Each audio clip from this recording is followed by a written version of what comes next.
Hello friends, मैं doctor Sandeep Mishra, general surgeon. आज हम लोग बात करेंगे एक बहुत ही कॉमन बीमारी फीकल इनकंटिनेंस की। तो फीकल इनकंटिनेंस जो मेल्स और फीमेल्स दोनों में होता है और इसके कारण में हम देखेंगे तो ट्रॉमा की वजह से या ऑब्स्टेट्रिक इंजरी, डिलीवरी के समय जो इंजरी हो जाती है फीमेल्स में, उसके कारण ये अधिकतर देखने में आता है। तो फीकल इनकंटिनेंस में बेसिकली होता क्या है कि बिना चाहे लिक्विड या गैस या सॉलिड स्टूल पास हो जाता है।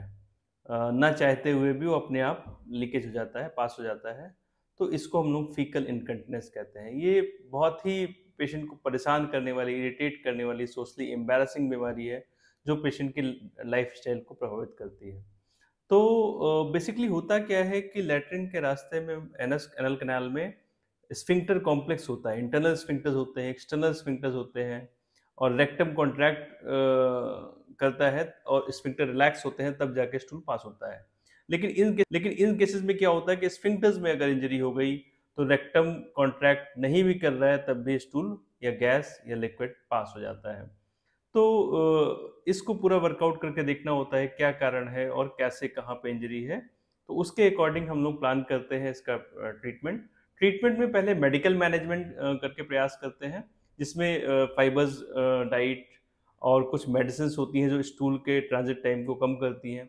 उनको स्टार्ट करके देखा जाता है कि उससे रिलीफ हो जाता है तो ठीक है, अगर नहीं रिलीफ होता है फिर हम लोग सर्जरी प्लान करते हैं।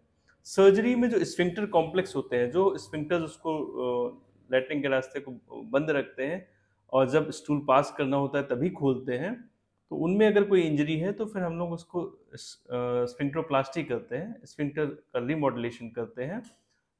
ये सर्जरी करते हैं और ये सर्जरी करके वापस स्फिंक्टर को रिकंस्ट्रक्ट करने का प्रयास करते हैं और अगर से अच्छे से रहा तो फिर पेशेंट को रिलीफ हो जाता है। तो इस तरह से फीकल इनकंटिनेंस के पेशेंट को रिलीफ देने का प्रयास किया जाता है और ट्रीटमेंट किया जाता है। Thank you.